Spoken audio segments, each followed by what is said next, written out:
नमस्कार, न्यूज 18 देख रहे हैं आप। आपके साथ मैं हूं जासमिन शर्मा। बात करेंगे इस वक्त की बड़ी खबर की और आपको बताएंगे कि आगे ये खबर क्या मोड़ ले सकती है। दुनिया दहल उठी है क्योंकि इजराइल ने ईरान पर बड़ा हमला किया है, जिसमें ईरान के सेना प्रमुख IRGC के चीफ और 2 बड़े परमाणु वैज्ञानिक मारे गए हैं।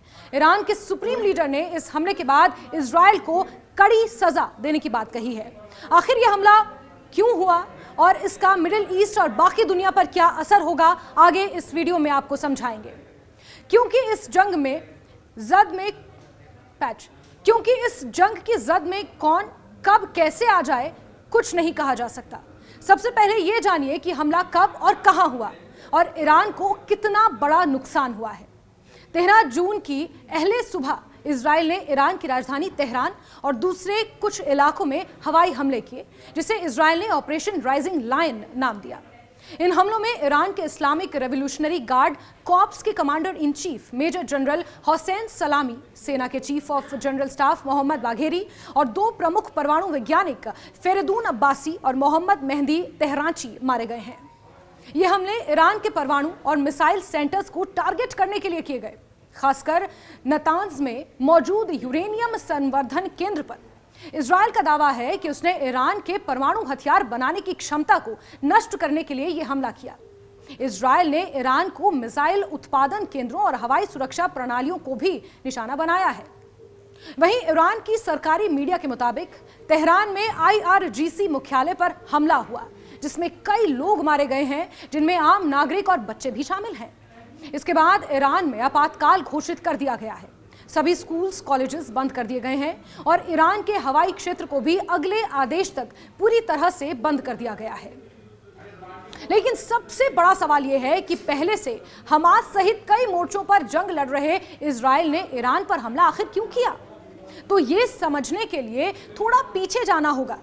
इजराइल और ईरान के बीच तनाव कोई नई बात नहीं है। इजराइल लंबे समय से ईरान के परमाणु कार्यक्रम को अपने लिए खतरा मानता है। इजराइल के प्रधानमंत्री बेंजामिन नेतन्याहू ने कहा कि ईरान परमाणु हथियार बनाने की दिशा में तेजी से बढ़ रहा है और यह हमला इजराइल की सुरक्षा के लिए जरूरी था।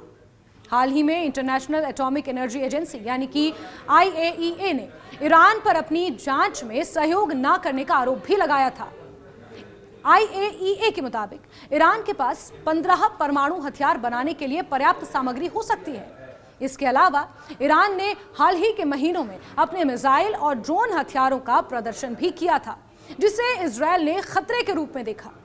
इजराइल का कहना है कि उसने यह हमला इसलिए किया ताकि ईरान को परमाणु हथियार बनाने से रोका जा सके और इस क्षेत्र में उसकी सैन्य ताकत को कम किया जा सके। लेकिन इस हमले ने मिडिल ईस्ट में तनाव को और बढ़ा दिया है। मगर अब सवाल यह भी है कि ईरान इस हमले का जवाब कैसे देगा। ईरान के supreme leader Ayatollah Ali Khamenei ने इस हमले को जघन्य अपराध करार दिया और कहा कि इजराइल को इसके लिए कड़ी सजा भुगतनी पड़ेगी। खमेनेई ने यह भी संकेत दिया कि ईरान जवाबी कार्रवाई जरूर करेगा और इसके लिए हाई लेवल बैठकें और चर्चाएं अभी से शुरू हो चुकी हैं। ईरान की सेना को हाई अलर्ट पर रख दिया गया है। सूत्रों के मुताबिक ईरान मिसाइल और ड्रोन हमलों के जरिए जवाब दे सकता है। कुछ मीडिया रिपोर्ट्स में यह भी कहा जा रहा है कि ईरान का जवाब बेहद घातक और निर्णायक होगा और ईरान की तरफ से इस बार किया जाने वाला हमला पहले हुई सभी हमलों से अलग होगा।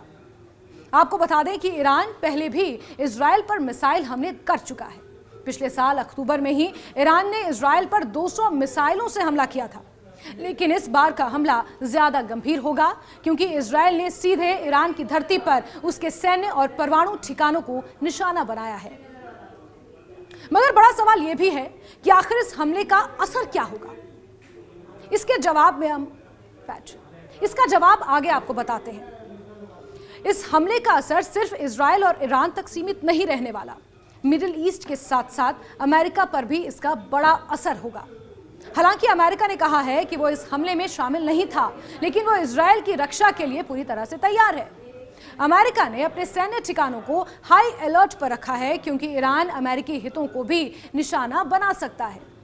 दूसरी ओर संयुक्त राष्ट्र सुरक्षा परिषद में ईरान ने इस हमले की शिकायत की है और इसे अंतर्राष्ट्रीय कानून का उल्लंघन बताया है। मिडिल ईस्ट में पहले से ही तनाव है। लेबनान में हिजबुल्ला, यमन में हूथी और सीरिया इराक में ईरान समर्थित मिलिशिया के साथ इस हमले ने पूरे क्षेत्र में युद्ध की आशंका को बढ़ा दिया है, जिससे कई सवालों ने दुनिया को परेशान कर दिया है। सवाल ये कि क्या ये तनाव एक बड़े युद्ध में बदल जाएगा? क्या कूटनीति के जरिए इस युद्ध को बढ़ने से रोका जा सकता है? अमेरिका और ईरान के बीच परमाणु समझौते को लेकर बातचीत रविवार को ओमान में होने वाली थी, लेकिन अब यह हमला उसकी राह में रुकावट बन सकता है।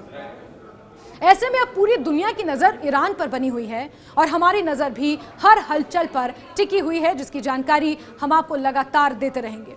अगर आपको ये वीडियो पसंद आया तो News 18 JKLH को सब्सक्राइब कीजिए। नमस्कार।